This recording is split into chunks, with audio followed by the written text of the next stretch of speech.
എങ്കിൽ പോലും ആശ എവിടെ എന്ന് ചോദിക്കുമ്പോൾ ഞാനിവിടെ ഇരുന്ന് മുട്ടേക്കുത്തി നിന്ന് പ്രാർത്ഥിക്കുകയായിരിക്കും.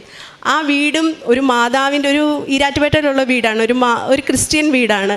അതിനുള്ള സജ്ജീകരണങ്ങളെല്ലാം അവരും എനിക്ക് ചെയ്തു തരും. അതുപോലെ ആ സിനിമയിലുള്ള എല്ലാവരും എനിക്ക് രാത്രിയിലും രാവിലെയും പ്രാർത്ഥിക്കാനുള്ള എല്ലാ ഒരുക്കങ്ങളും ചെയ്തു തരും. അത്രയ്ക്ക് മനോഹരമായ ഒരു സെറ്റായിരുന്നു. ഒരു ദൈവികത ഭയങ്കര നിറഞ്ഞു നിൽക്കുന്ന ഒരു സിനിമയായിരുന്നു. അങ്ങനെ ആ സിനിമ ഞാൻ ചെയ്ത് അതിപ്പോൾ ഫെസ്റ്റിവലിന് അയച്ചിട്ടുണ്ട്. ഓണത്തിന് റിലീസാണ്. സിനിമയുടെ പേര് പ്രളയശേഷം ഒരു ജലകന്യക എന്നാണ്.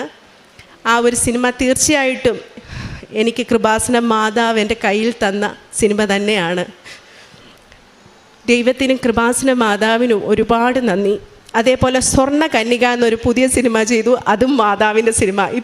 അപ്പം എന്നെ കാണുമ്പോൾ എല്ലാവരും ചോദിക്കും, ഇപ്പോൾ ആശ മാതാവിൻ്റെ സിനിമ മാത്രമേ ചെയ്യാറുള്ളൂ എന്ന്. ആ സിനിമ മാതാവിൻ്റെ സ്റ്റോറിയാണ്. 4 ഭാഷകളിലായിട്ടാണ് അത് ഇറങ്ങുന്നത്.